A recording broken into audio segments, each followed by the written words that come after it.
오늘 함께 은혜 받으실 말씀은 신약성경 마가복음 5장 38절로 43절까지 말씀입니다. 마가복음 5장 38절에서 43절까지 말씀을 다 같이 봉독하겠습니다. 회장당의 집에 함께 가사 떠드는 것과 사람들이 울며 심히 통곡함을 보시고 들어가서 그들에게 이르시되 너희가 어찌하여 떠들며 우느냐? 이 아이가 죽은 것이 아니라 잔다 하시니 그들이 비웃더라.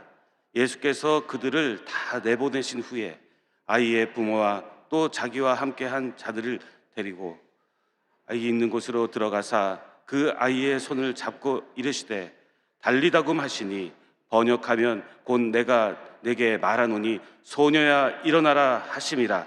소녀가 곧 일어나서 걸으니 나이가 12살이라. 사람들이 곧 크게 놀라거늘 예수께서 이 일을 아무도 알지 못하게 하라고 그들을 많이 경계하시고 이에 소녀에게 먹을 것을 주라 하시니라. 아멘. 할렐루야. 오늘도 하나님께서 우리와 함께 하십니다. 성령의 도우심으로 우리는 날마다 승리합니다. 오늘 저는 본문 말씀의 제목으로 회당장 야이로의 간절한 기도라는 제목으로 함께 말씀을 나누고자 합니다. 우리 한번 따라해 보실까요? 간절한 기도. 오늘도 하나님께서 우리와 함께 하시고 날마다 붙들어 주십니다. 우리에게 좋은 일이 있습니다. 할렐루야.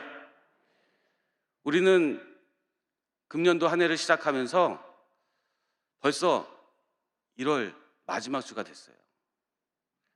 그리고 오늘, 내일, 모레 29, 30, 30일 지나고 나면 또 1월이 또 지납니다. 금방 시간이 지나가죠. 그렇지만 우리에게 시간은 지나지만 끝나지 않는 전쟁이 있어요. 그것은 무엇이냐면은 우리 마음입니다. 한번 따라해 보세요. 우리 마음. 근데 올해 우리가 시작하면서 또 생각하는 것은 뭐냐면 우리가 간절한 마음으로 기도하는 일들이 있다는 것이죠. 여러분들 간절하지 않습니까? 근데 이 전쟁은요 4가지 싸움이 있어요. 어떤 싸움이냐면 따라해 보시기 바랍니다. 영적 싸움, 환경의 싸움, 사람과의 싸움, 자기와의 싸움. 이 마음에서 일어나는 전쟁을 이겨야 되는데 어떻게 이길 수가 있겠어요? 잠언서 8장 17절에 이렇게 말씀하고 있습니다. 같이 한번 읽겠습니다. 나를 사랑하는 자들이 나의 사랑을 입으며 나를 간절히 찾는 자가 나를 만날 것이니라. 아멘. 나를 간절히 찾는 자가 나를 만난다. 이렇게 말씀하고 있습니다. 이 원어로 말하면은 샤하르라는 말인데 이 말은 무슨 뜻이냐면 일찍 일어나서 찾는다. 간절하게 기도하고 간절하게 찾는다는 것입니다. 간절히 찾는 자에게 하나님이 만나주심을 믿으시기를 축원드립니다. 오늘 여러분들 우리 서로 한번 인사하세요. 하나님이 당신을 만나주십니다. 탈무드에는요 간절히 함이 없는 꿈은 꿈이 아닌 희망사항이다 이렇게 말하고 있습니다. 위기는 우리에게 항상 있습니다. 그렇지만 하나님은 우리의 모든 위기를 축복으로 변화시켜 주셨습니다. 그리고 그 모든 것은 믿음과 기도였습니다. 많이 어렵다고들 말을 합니다. 그러나 우리는 어렵다고 말을 하면 안 됩니다. 하나님이 함께 하시고 하나님이 좋은 일을 주실 것입니다. 제가 얼마 전에 남대문 시장을 갔었는데 제가 이제는 남대문 성전 담임 목사를 했었는데 갔다가 우리 집사님을 뵀어요. 집사님은 부도가 나서 인생에 큰 시련을 만났습니다. 그리고 가족들은 다 뿔뿔이 흩어졌습니다. 그렇지만 그곳에서 하나님을 만났어요. 집이 인천이신데 매일같이 새벽 예배를 나오십니다. 아마 지금도 새벽 예배를 드리고 계실 거예요. 근데 하나님이 그 자리에서 축복하셔가지고 다시 일어서게 하셨어요. 그런데 이번에 만났더니 지난주에 뇌 수술을 받는다는 거예요. 또다시 절망이 왔어요. 그렇지만 하나님이 함께 할 거라고, 그리고 제가 격려 말을 해드렸어요. 근데 연락이 왔습니다. 수술이 잘 됐다고. 할렐루야. 우리의 소망은요, 우리를 인도하시는 바로 예수님밖에 없습니다. 오직 예수님밖에 없습니다. 오늘 여러분들의 간절함은 무엇입니까? 사람들은 각각 자신의 간절함이 다릅니다. 갑자기 사고를 당하고 어려움을 당하고, 또 가족들의 어떤 문제 해결과 바람을 위해서, 또 제가 존경하는 목사님 계신데 남편과 아들을 잃는 아픔도 있었습니다. 그러나 그 아픔과 간절함이 하나님을 정말 사랑하는 마음으로 녹아졌을 때 하나님의 사랑에 나타나는 큰 은혜를 증거하는 목회를 하시는 목사님들도 계십니다. 여러분들, 이 시간에 우리의 간절한 만큼 주님을 만나는 은혜가 있으신 것을 믿으시기를 축원드립니다. 간절함이란 무엇일까요? 간절함이란 무엇인가를 강하게 원하고 그것을 위해 노력하고 포기하지 않는 마음이에요. 그런데 지금 시대는 과거만큼 간절하지가 않은 시대입니다. 점점 우리도 하나님 앞에서 간절함이 좀 사라지고 우리의 갈망도 간절함이 조금 사라질 때가 있습니다. 마태복음 11장 17절에 이르되 우리가 너희를 향하여 피를 불어도 너희가 춤추지 않고 우리가 슬피 울어도 너희가 가슴을 치지 아니하였다 함과 같도다. 슬픔을 당해도 고통을 당해도 둔감한 그런 시대를 살고 있어요. 존 웨슬리는 이렇게 말을 했죠. 간절함은 인간의 가장 강력한 동기부여이다. 여러분들 간절하시기를 축원드립니다. 그리고 나의 간절함이 무엇인지를 다시 한번 확인하시길 바랍니다. 간절함의 이유가 무엇이고 우리가 기도해야 될 이유가 무엇인가? 우리의 간절함은 하나님을 향한 간절함이 되시기를 축원드립니다. 우리가 기도해야 될 이유도 있습니다. 그것은 우리에게 응답하시는 하나님이 계시기 때문입니다. 알버트 아인슈타인도 이렇게 말했습니다. 간절함은 모든 문제의 해결책이다. 우리가 주님께 집중하지 아니하면 우린 주님 외의 일들에 집중하게 될 수밖에 없습니다. 그리고 다른 것에 집중하면 주님에 대해서 희미하게 되어 버리는 것이죠. 오늘 본문 말씀을 보게 되면 가버나움으로 예수님이 오셨다는 소식을 많은 사람들이 듣고 몰려 나왔어요. 근데 그 가운데, 무리 가운데 예수님의 눈길을 끌었던 한 사람이 있었어요. 그 사람은 회당장 야이로였습니다. 그는 바리새인이었고 한 지역의 회당에 감독을 하는 그런 회당장이었어요. 존경받는 사람이었습니다. 그런데 그에게 절박한 상황이 생겼습니다. 그의 사랑하는 어린 딸, 12살의 어린 딸이 죽게 되었다는 것이죠. 이때 예수님께 나와서 야이로는 문제를 해결하려고 예수님께 나아갔습니다. 여러분들, 우리가 문제를 만났을 때 예수님 앞에 나가시기를 축원드립니다. 성경에 많은 분들이, 많은 하나님의 사람들이 자신의 문제에 절박하여 간절한 마음으로 주님께 나왔을 때 해결을 받았던 것입니다. 첫 번째는 회당장 야이로의 딸의 죽음입니다. 여러분들, 간절한 사람들이 많습니다. 마가복음 5장 22절 23절에 회당장 중에 하나인 야이로라 하는 이가 와서 예수를 보고 발 아래 엎드려 간곡히 구하여 이르되 내 어린 딸이 죽게 되었사오니 오셔서 그의 손을 얹으사 그로 구원을 받아 살게 하소서 하거늘 이에 그와 함께 가실새 큰 무리가 따라가며 애워싸 밀더라. 야이로가 이렇게 예수님께 존경받는 사람이 무명의 젊은 예수님께 나아가서 간곡히 머리를 숙이면서 간청을 했다는 것입니다. 간절히 간구했다는 것입니다.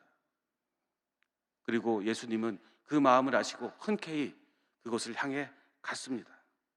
그런데 가는 중에 어떤 사건이 나옵니까? 12해 동안 혈루증을 있었던 여인을 만납니다. 그리고 그는 정말 갈급한 마음으로 주님께 나가서 옷자락을 잡았을 때 혈류의 근원이 완전히 마르게 되었습니다. 할렐루야. 그런데 야이로는 시간이 없어요. 빨리 모시고 가서 우리 딸을 손을 얹어서, 예수님의 손을 얹어서 나음을 받아야 되는데 걸림돌이 되는 거예요. 귀찮을 수도 있는 거예요. 여러분들도 급한 뭐 상황을 가는데 자꾸 이런 일 저런 일에 걸리면 좋아요, 안 좋아요? 답답하지 않습니까? 그런데 그 가는 중에 소식이 왔어요. 딸이 죽었다는 소식이 들려왔습니다. 당신의 딸이 죽었다. 당신의 딸은 죽었습니다.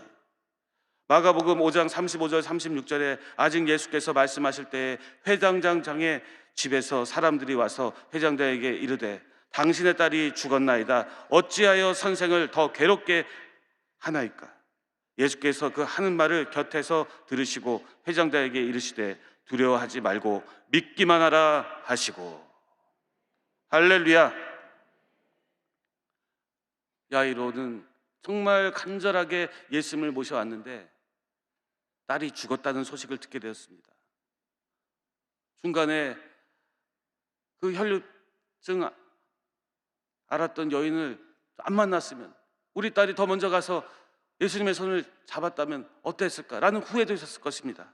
그렇지만 야이로는 예수님을 간절히 찾을 수밖에 없었어요.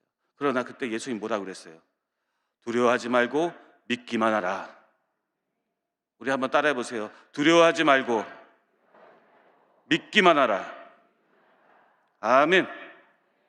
오늘 여러분들 어떤 절망의 소식이 들려올지라도, 그런 어떤 환경이 들려올지라도 두려워하지 말고 믿기만 하시기를 바랍니다.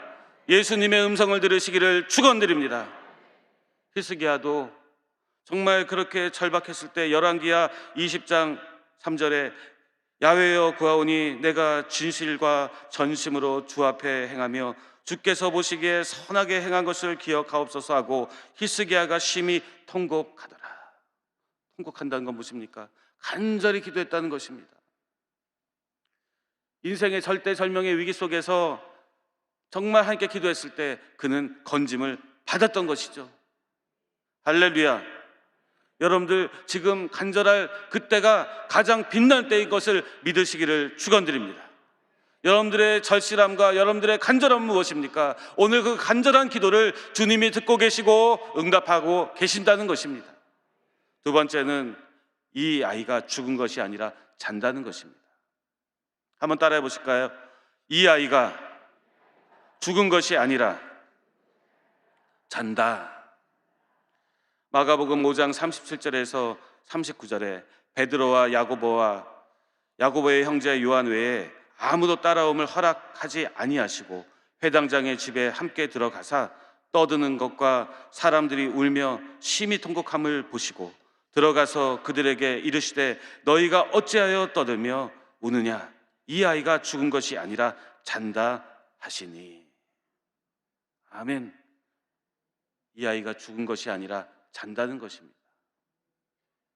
여러분들 지금 당면한 문제와 현실 앞에 너무 예민하지 않으시기를 축원드립니다.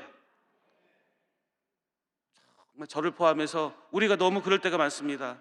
우리 한번 따라해 보실까요? 지금 당면한 문제와 현실 앞에 너무 예민하지 말자. 사람이 약하기 때문에 그럴 수밖에 없습니다. 그러나 그때 우리는 주님의 음성을 들어야 됩니다. 죽은 것이 아니라 잔다. 죽은 것이 아니라 잔다. 우리의 간절한 기도를 들으시는 예수님의 음성을 들으시기를 축원드립니다. 지금 우리가 듣고자 하는 그 음성은 우리를 사랑하시는 살아계신 예수님의 현실이고 예수님의 말씀입니다. 모든 사람들이 다 울고 모든 사람들이 다 죽었다고 하고 장례 분위기가 났는데 거기서 어떻게 다시 살다는 소망을 갖습니까? 그러나 예수님은 그 모든 말을 다 무시해버렸습니다. 그리고 뭐라고 하셨어요? 죽은 것이 아니라 잔다. 오죽하면 그 얘기를 들은 많은 사람들이 다 비웃었습니다. 마가복음 5장 40절에 그들이 비웃더라. 예수께서 그들을 다 내보내신 후에 아이와 부모와 또 자기와 함께한 자들을 데리시고 아이 있는 곳에 들어가사. 예수님은 그들이 비웃든지 뭐하든지 상관이 없었어요. 예수님은 우리의 현실이고 우리를 이끄시는 능력의 분이십니다. 우리가 간절할 때 주님은 우리를 만나 주십니다. 누가복음 22장 44절에 예수께서 힘쓰고 애써 더욱 간절히 기도하시니 땀이 땅에 떨어지는 핏방울 같이 되더라. 예수님이 잡히시던 그 전날 밤까지도 병든 자를 섬기시고 연약한 자를 돕고 무지한 자들에게 복음을 가르치시고 선포하셨습니다. 기진맥진할 상황입니다. 그럼에도 불구하고 자기 육체를 다 소진했음에도 불구하고 하나님의 은혜가 특별히 필요한 그 시간에 육체를 철저히 하나님께 맡기고 기도했다는 것입니다. 우리도 마찬가지입니다. 우리도 하나님 은혜 안에 살려고 하고 믿음대로 진실하게 살려고 하고 열심히 주님의 영광 위에서 살려고 합니다. 그렇지만 마음뿐입니다. 뭐가 약하죠? 육체가 약하고 육체에 무너질 때가 너무나 많습니다. 빚도 지고 사업도 안 되고 병도 들고 힘도 빠지고 마음도 우울하고 답답할 때 우리는 더욱더 기도해야 됩니다. 간절히 기도하시기를 축원드립니다. 기도하고 있기 때문에 우리는 소망이 끝난 것이 아닙니다. 기도는 하나님이 붙들어 주시고 응답하시는 역사입니다. 제가 예전에 네덜란드를 간 적이 있습니다. 네덜란드 그러면은 풍차가 유명하고 튤립이 유명하고 운하가 있는 그런 나라입니다. 수도인 암스테르담을 한번 갔었어요. 멋지지 않습니까? 다음 사진도 보여주세요. 그런데 네덜란드를 가게 되면 이렇게 운하 또 튤립, 풍차를 보는 것만이 아니라 꼭 암스테르담 가면 보는 명소가 있습니다. 그것은 뭐냐면 안네 프랑크의 집입니다. 안네의 일기라고 들어보셨죠? 독일에서 태어난 유태인 소녀입니다. 그가 나치의 그 어려움과 모든 그 고통 속에서 견디지 못하다가 네덜란드로 피신했는데 그것마저도 점령을 당해서 똑같이 어려움을 당하고 이 어린 소녀는 그 어린 나이에 죽게 됐어요. 그 암스테르담에 가게 되면 이 안내 하우스가 나오는데 3층으로 된 그 집 꼭대기에 올라가면 책장이 있고 그것을 살짝 밀면 거기에 비밀 통로가 나옵니다. 그 비밀 통로 아래 조그마한 공간이 바로 그 게슈타포의 그 여러 가지 핍박을 피해서 유대인 가족들이 숨어 있던 곳인데 그곳에서 13살 소녀가 생일날 받은 그 일기책을 자기의 친구처럼 생각하고 자기의 모든 것을 적고 그 시대의 현상을 글로 적어냅니다. 그것이 바로 안내일기죠. 그 안내일기에서 그는 이렇게 씁니다. 그럼에도 불구하고 나는 이 세상에 살만한 가치가 있다는 것을 믿어. 희망적인 이야기를 합니다. 16살 어린 소녀의 가슴에는 펼쳐보지 못한 무지개 빛 같은 꿈이 가득했을 텐데 나날이 고통스럽고 두려움이었던 그 상황 속에서 절망이고 좌절이었던 것 같지만 그는 내일을 보았던 것입니다. 유대인의 역사는 너무나 고통이었습니다. 고난으로 얼룩진 역사고 핍박과 눈물로 쓰여진 그런 고통의 시간들이었습니다. 그러나 그 유태인들이 즐겨 쓰는 말이 있었습니다. 그것은 뭐냐면 이런 말이었습니다. 삶에 대하여 어떤 경우라도 네라고 말하십시오. Say yes to life in spite of everything. 여러분들 이 시간에 고난의 폭풍이 다가왔을지라도 그 삶을 살아내시기를 바랍니다. 예수님의 은혜로 살아내시기를 축원드립니다. 절대 긍정, 절대 감사로 살아가기를 축원드립니다. 또한 안내일기에서 이렇게 또 그는 기록을 했습니다. 우리의 세계가 어둠의 세력에 점점 포위되어 가고 있는 것을 느낀다. 공포와 죽음이 우리 앞에 다가오고 있는 것을 느낀다. 그러나 동시에 우리는 이 공포와 죽음과 전제의 건너편에서 우리를 향해 다가오는 하나님 나라의 빛을 바라본다. 우리에게는 이 하나님 나라가 바로 평화의 원인이다. 우리는 이 희망 때문에 이 작은 공간에서도 천국을 경험한다.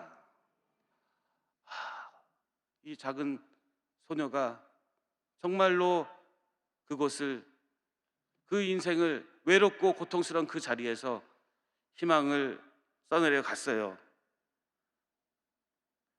여러분들, 이 시간 여러분 어떠한 고통일지라도 간절하면, 절실하면 하나님이 그 기도를 들으신다는 걸 믿으시기를 축원드립니다. 기회는 간절함과 절실함, 절박한 마음 가운데 오게 돼 있습니다. 이미 사람들은 다 끝났다고 말을 합니다. 그 딸은 죽었다고 말을 합니다. 그러나 예수님은 그렇지 않다고 말씀하고 있습니다. 세 번째는 달리다굼, 소녀야 일어나라는 것입니다.